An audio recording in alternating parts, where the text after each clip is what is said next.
Chapter 274, 2. At the Sword Chi Great Wall, Chen meets Chen. The man turned around and smiled at the young boy, saying, "The imperial preceptor needed to borrow the small lake of lightning to temper her sword, so I also used this as an excuse to take a break from my busy schedule.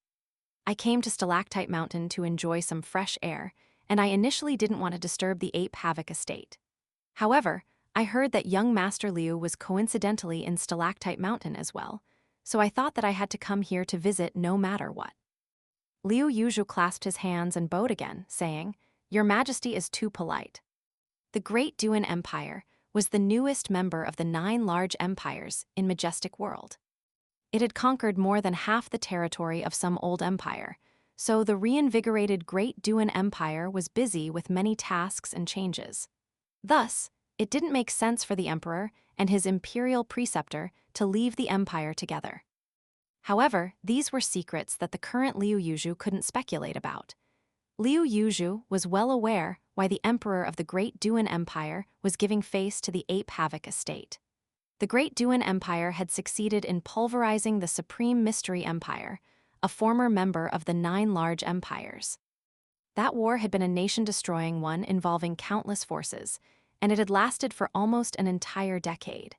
In the end, the Great Duan Empire had forcefully outlasted the Supreme Mystery Empire's Imperial Zai clan. During that war, Pure White Continent's Liu clan, or the money pouch of Liu Yuzhu's father, to be exact, had made extremely big contributions. After Liu Yuzhu straightened his back, he turned to the female imperial preceptor of the Great Duan Empire before clasping his hands and bowing again. "I've admired imperial preceptor for a long time already." In reality, the Liu clan was a secret benefactor of the Great Duan Empire. As the future clan leader, there was therefore no need for Liu Yuzhu to be so polite and self-debasing. A rare smile appeared on the woman's face, and she put down her teacup and said, "Your personality is completely different from your father's. This is quite good." The emperor of the Great Duan Empire felt slightly uncomfortable and embarrassed.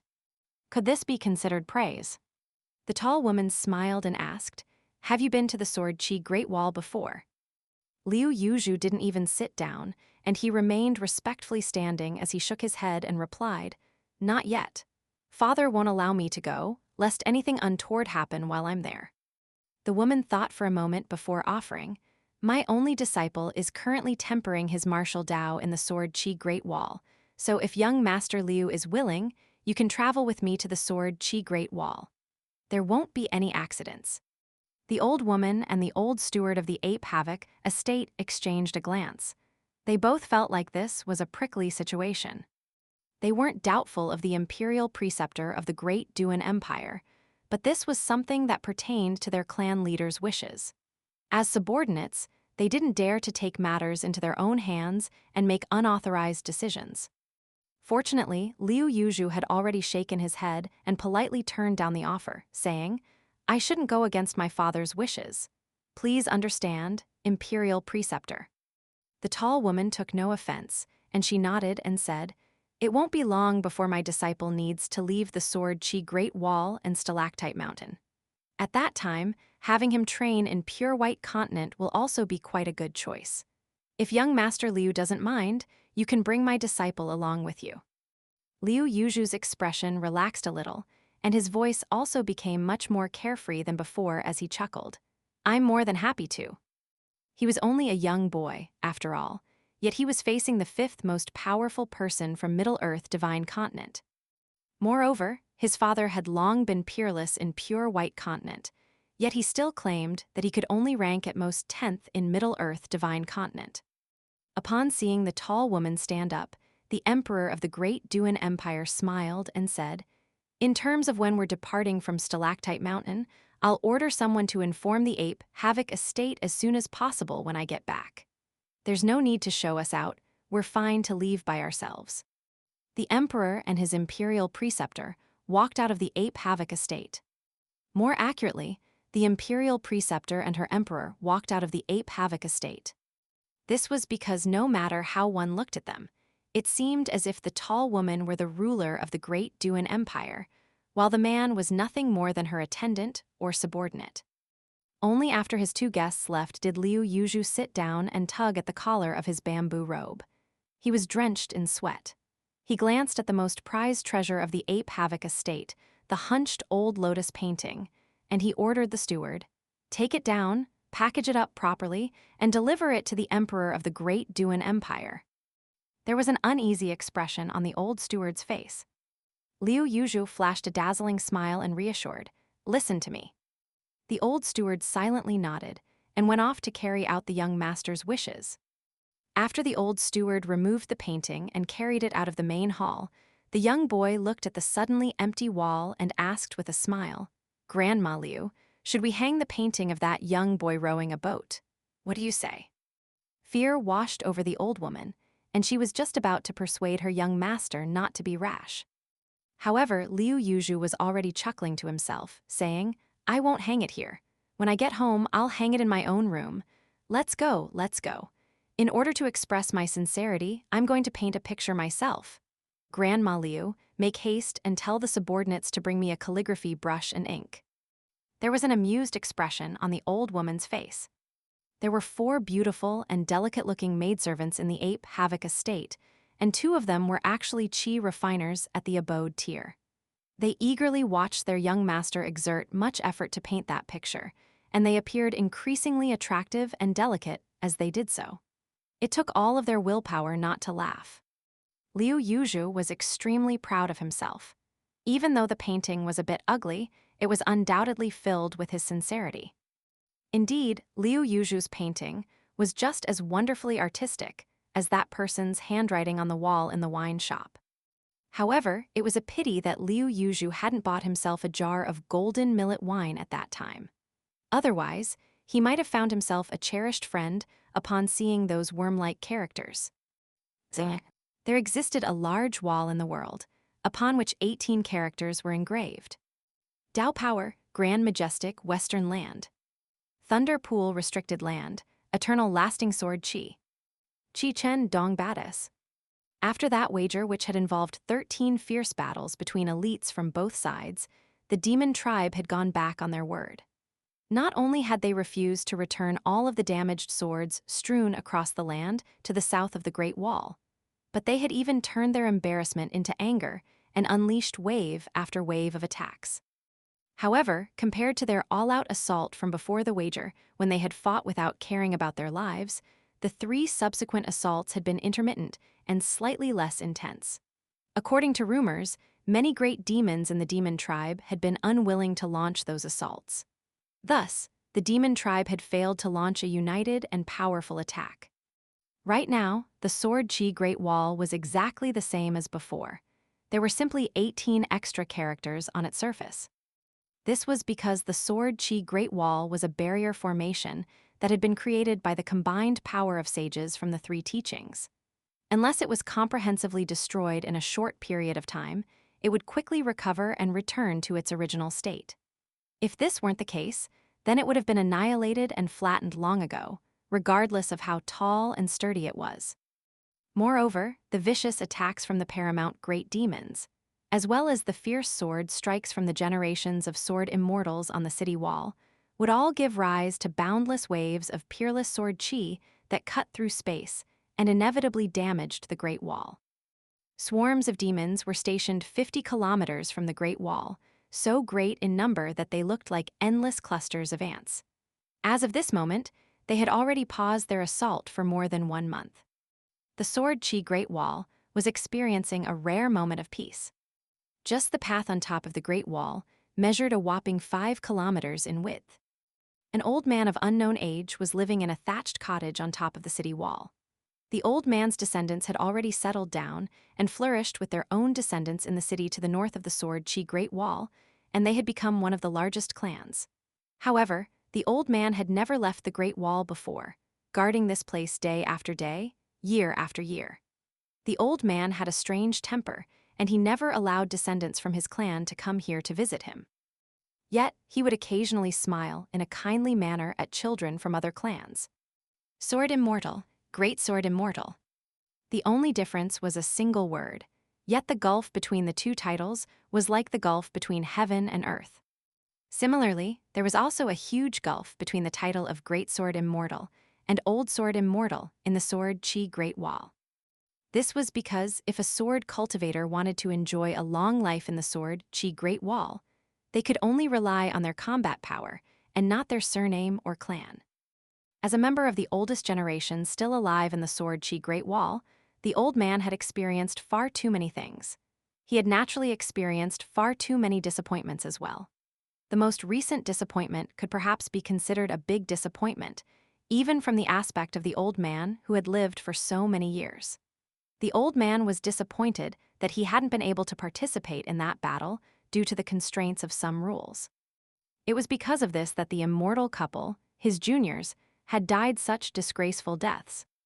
The old man had watched the two of them grow up, year by year, cultivation tier by cultivation tier, all the way until they became great sword immortals. To the old man, only watching youths like them grow up brought a bit of color and a sense of anticipation to his life. They made him feel like the worldly atmosphere wasn't regressing, and that young people were still very impressive. Tonight, the old man was sitting cross-legged on top of the city wall by himself. Save for his bonded flying sword, his other swords had already shattered one after another. In the end, he decided to stop using other swords.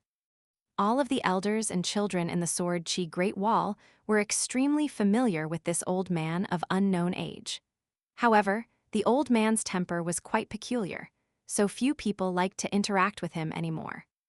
Even so, a youth of unknown origin from the outside had come here a few years ago and insisted on staying behind the old man's thatched cottage no matter what. He had eventually built himself a small thatched cottage there. During recent times, the young boy would simply guard his and the old man's thatched cottages every time the demon tribe attacked. Otherwise, he wouldn't actively participate in the battles. In fact, no one criticized the young boy from outside about this either. After all, he was only a pure martial artist at 4th tier. Thus, being able to persist and stay on top of the city wall was already quite the feat. The old man with sunken eyes and protruding cheekbones fell into deep thought. If it weren't on top of this city wall, and if it were in majestic world on the side of Stalactite Mountain instead, it was very likely that not a single soul would believe it when they were told that this skinny and fragile-looking old man was referred to by the nickname of Old Greatsword Immortal by some goofy person who had carved the character Badass on the Great Wall. A couple appeared behind the old man at this moment, and the old man didn't turn around as he said in a hoarse voice, "There's not much time remaining for the two of you. Is there anything else you need from me? Feel free to request anything as long as it doesn't interfere with the future direction of the two worlds. If it's your private matters, I can ignore all the rules and whatnot. In any case, I already broke the rules by forcefully collecting your damaged souls back at that time." Even then, those two oldies turned a blind eye to it. The man gently held his wife's hand, shaking his head and saying, "This is already very good." The woman shot a glare at her husband before correcting with a smile, "Yes, there is one thing." The old man squeezed out a smile and asked, "The mother-in-law is becoming more and more satisfied with her son-in-law. This is a good thing. It's much better than finding a useless good-for-nothing. Go on, tell me what you need. Do you want to give the young boy a celestial tool, or do you want me to personally teach him sword techniques?" The woman hesitated for a moment before replying, "It might be even more difficult than that." The skinny old man turned around and asked, "Oh, how so?" There was helplessness on the man's face as he revealed, the young boy's bridge of immortality was shattered by someone. The old man frowned and said, "Sword cultivators are the most skilled in the world when it comes to destroying other people's bridges of immortality. However, trying to repair a bridge of immortality is even more difficult than ascending the heavens. Moreover, if I remember correctly, not a single person whose bridge of immortality was constructed by someone else has managed to advance to the upper 5 tiers and become a powerful sword cultivator. After all, cultivation itself is already an act of defiance against the heavens. If one repairs their bridge of immortality and sets foot on the path of cultivation after having their bridge shattered, they'll face even more scrutiny and anger from the heavens. It's extremely likely that the heavens will target them and never let go. Have the two of you genuinely made up your minds? Are you not afraid of making matters worse? After saying this, the old man smiled faintly and continued. After all, it might be difficult for others to ascend the heavens, but this is no big challenge for me. The woman was slightly hesitant. She and her husband had disagreements about this, with her husband holding the view that it was best to follow fate and go with the flow. Martial arts wasn't necessarily a bad option. However, as a sword cultivator who had stood on the mountain peak and witnessed majestic scenes before, the woman knew that the mountain peak of martial arts was lower than the mountain peak of chi refiners. This was the truth, and there were also historical reasons and grounds for this. She wasn't looking down on the young boy's martial arts cultivation, but she was rather worried about the slim possibility of him walking to the highest peak. The path of martial Dao led to a dead end, and the chance of someone reaching the peak was incredibly small. Moreover, what did a dead end imply? And what did the bridges of immortality of chi refiners imply? What should their daughter do at that time? The man smiled at her and said, "How about we leave things as they are? We'll let the young boy forge his own path. It's up to him how far he goes." However, the woman was still hesitant to let this go, and she asked, "Why don't we help him ask Grandpa Chen for a celestial tool? Perhaps we can treat this as a dowry for our daughter." Regardless of age, everyone in the Sword Chi Great Wall was accustomed to calling this old man Grandpa Chen. Only two people were exceptions to this rule. Of course, that one certain person who had put on a bamboo hat and left this place with a saber had also been an exception. The man huffed in anger and argued, to say nothing of whether he'll be able to use an unruly celestial tool in his lifetime. As a man, does Chen Ping'an need this kind of donated, fated opportunity? The woman cut her husband off, stopping him from expounding his profound principles. He's still just a young boy. The man was rendered speechless.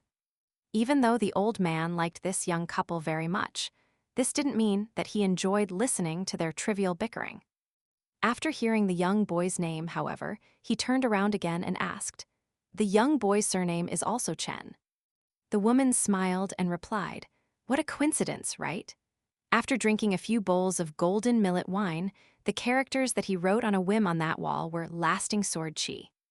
The old man smiled and looked at the couple. The man hurriedly shook his hands and said, "We definitely didn't plan this. Everything happened naturally." The woman also nodded earnestly, with an honest expression.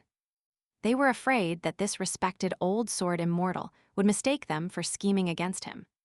If the old man became angry, the consequences would be unimaginable. The old man casually extended a hand. And thereupon, a young boy in majestic world's stalactite mountain was dragged to the city wall in this world. Sword chi and sword intent flooded the surroundings, seemingly omnipresent like seawater as it ferociously funneled into the young boy's acupoints. This was a stifling aura.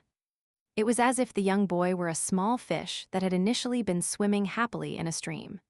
However, the small fish had suddenly been tossed ashore, and the so-called shore was actually a scorched and cracked piece of land. If the fish thrashed and struggled, the remaining water on its body would be immediately vaporized into nothingness. The old man observed the young boy who was hanging in midair above the city wall with an expression of pure agony. With a casual toss, he sent the young boy back to his original location in Stalactite Mountain. He smiled at the confused couple and said, "This is also quite good, isn't it?" Chen Ping'an swayed back and forth, and it took him much effort to finally stabilize himself. Right now, there was a talisman in his sword case that held the female bone ghost whom he had subdued in colorful Garment Nation. Chen Ping'an had suffered agonizing pain during this distant journey, yet the female bone ghost had actually suffered even more. In fact, she had almost been completely annihilated. Thankfully, the old man had only kept him there for a short moment. Moreover, there was rich yin energy in the naturally formed locust residence in his sword case, and this had blocked out the large majority of sword chi. While hanging in the air, Chen Ping'an had seen a skinny old man as well as that husband and wife. At the same time, he had also stolen a glance at the city wall of the Sword Chi Great Wall. On the plaza at the foot of Lone Peak, a young girl with two swords by her waist walked out from the mirror-like gate and pondered for a moment. She slowed her pace slightly, yet her face was still devoid of emotion. However, she somewhat greeted the young Taoist priest who was frozen with shock, saying, "Compared to last time, I'm a tiny bit more familiar with you this time. Even so, we're still unfamiliar with each other." Such lawlessness. Is the Sword Chi Great Wall not going to do something about this? The young Taoist priest murmured. The sword-hugging, middle-aged man gazed up at the bright moon in the night sky. How many people have died for the sake of you guys? Is Majestic World not going to do something about this? He muttered to himself.